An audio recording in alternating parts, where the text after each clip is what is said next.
There was once a humble coal miner named Elias, who lived in a small wooden hut on the edge of the mountains. His world was simple dark tunnels, dusty clothes, and a heart full of faith.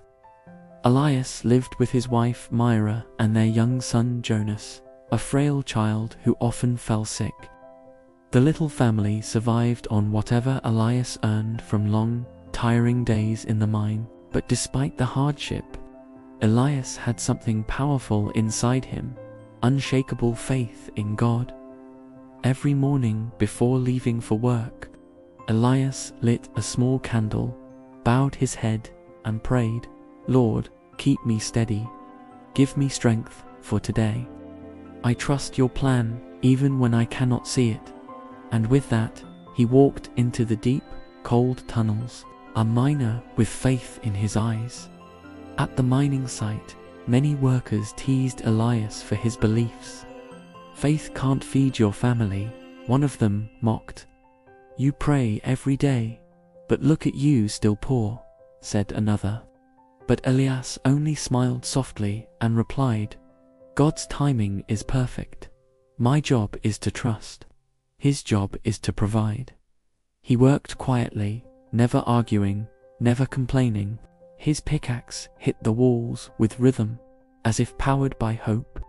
Nearby, the mine supervisor, Mr. Corvin, a strict and wealthy man, often scoffed at Elias. "You're wasting your time with all this faith," he said. "Life belongs to the strong, not to the dreamers." Elias simply lowered his head. "I believe strength comes from God," he whispered. The night of tears. One cold evening, Elias returned home exhausted. He found Myra sitting beside their son, her eyes full of worry. "Elias, Jonas's fever won't break," she said softly. Elias knelt beside his child. Jonas's breathing was weak, his skin burning. Elias held his small hand and prayed with all his heart, "Lord, I have nothing but faith. Please, heal my child. Help me give him a better life." Tears fell onto the wooden floor. That night, Elias dreamt of a glowing figure standing at the mine entrance. The figure spoke gently, "Elias, tomorrow, take a different path. Help the first person you see. Your faith will open a door." Elias woke up, shaken but hopeful. Mira listened quietly and said, "Follow the dream.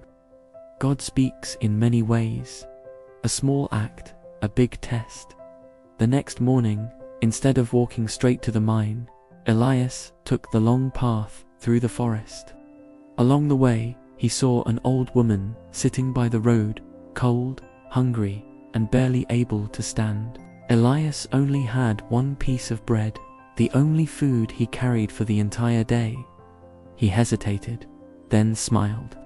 "Please, take this," he said, placing the bread in her trembling hands. The woman blessed him, her voice soft and warm. "May God multiply what you have given." Elias bowed his head and continued walking, the miracle in the darkness. When he reached the mine, workers were already inside. Elias entered the tunnel alone, following the unusual path he saw in his dream. Hours passed, his hands burned, his back ached, and the tunnel grew colder. Just when he was about to lose hope, he noticed something unusual, a thin crack in the wall, glowing faintly under his lantern. Something inside told him, "Strike here." Elias lifted his pickaxe and hit the wall with all his strength. Crack. A large section of rock fell away, revealing something unbelievable. A hidden vein of pure, shining silver, untouched for decades. Elias fell to his knees, trembling. "Lord, thank you. Thank you." The discovery was so large that the entire mine celebrated. Mr. Corvin had no choice but to honor Elias, for the credit belonged to him alone. A blessing shared. With the money Elias received from the discovery, he did not chase luxury. Instead, He paid for Jonas's medical treatment. He repaired his home. He helped needy families in the village. He donated to the church that had always supported him. People began to notice something different about him, not just his new clothes or repaired house, but the peaceful glow in his eyes. Even Mr. Corvin approached him one day. "What is your secret? How did you stay hopeful when you had nothing?" he asked. Ilya smiled. "My strength isn't mine. It comes from God. When you walk with faith, you may not see the road, but He always leads you to the right place." A life changed forever. Years passed. Elias eventually became the owner of a small mining company, but unlike others, he worked with honesty and kindness. He paid fair wages. He protected his workers.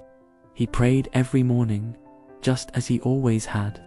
People from faraway towns brought their problems to him, seeking advice, encouragement, and hope. Elias had learned something simple yet powerful. Where faith lives, fear dies. Where kindness exists, miracles grow.